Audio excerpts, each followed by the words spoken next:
একের পর এক জনপ্রিয় সব গানে প্রবাসী দর্শকদের মাতিয়ে তোলেন জনপ্রিয় সঙ্গীত শিল্পী আসিফ আকবর।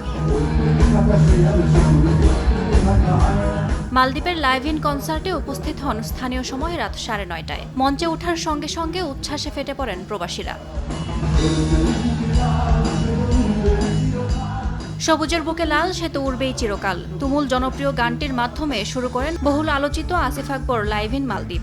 এরপর শ্রোতাদের উচ্ছ্বাসের সঙ্গে তাল মিলিয়ে চিরচেনা ঢঙে গান গেয়ে দর্শকদের মাতিয়ে তুলেন বাংলাদেশের এই জনপ্রিয় সঙ্গীতশিল্পী। দেশটির হোলোমালের সিনথেটিক গ্রাউন্ডে অনুষ্ঠিত এই কনসার্টে দর্শকদের চাহিদা মাথায় রেখে প্রথমে নৃত্যের সাথে বেশ কয়েকটি মেলোডি গানও পরিবেশন করেন।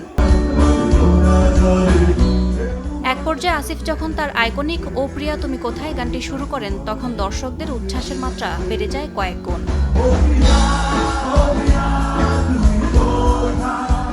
এ সময় আসিফের সঙ্গে দর্শকরাও গলা মিলিয়ে গাইতে থাকেন দেশের সঙ্গীতাঙ্গনে ইতিহাস সৃষ্টি করা এই গান। দেশি সাংস্কৃতিক যে গানগুলো সেগুলো আমরা শুনতে পেরে আমরা আসলে খুবই আনন্দিত। আমাদের বাংলাদেশি কমিউনিটির জন্য এরকম একটা আয়োজন করে দিয়েছে, আমরা সবাই এক্সাইটেড। সেটা পরিবর্তন এসছে, পরিবর্তন কতটুকু এসছে সেটা পরে বোঝা যাবে, কিন্তু রেমিটেন্স যোদ্ধাদের ভূমিকাটা সারা জীবন স্বর্ণাক্ষরে লেখা থাকবে। আমরা আমাদের রেমিটেন্স যোদ্ধাদের নিয়ে গর্বিত এবং আপনারা অনেক ভালো থাকবেন, নিজেরা মিলেমিশে থাকবেন, আমাদের জন্য দোয়া করবেন। কনসার্ট শেষে তারকা এই সঙ্গীত শিল্পীকে ফুল দিয়ে শুভেচ্ছা জানান বিএনপি মালদ্বীপ শাখার নেতারা। এ সময় জুলাই বিপ্লবে বাংলাদেশের ছাত্র জনতার আন্দোলনের প্রতি প্রবাসীদের যে সমর্থন এবং আত্মত্যাগ ছিল তা অবিস্মরণীয় বলে জানান আসিফ আকবর। সময় সংবাদ, মালদ্বীপ।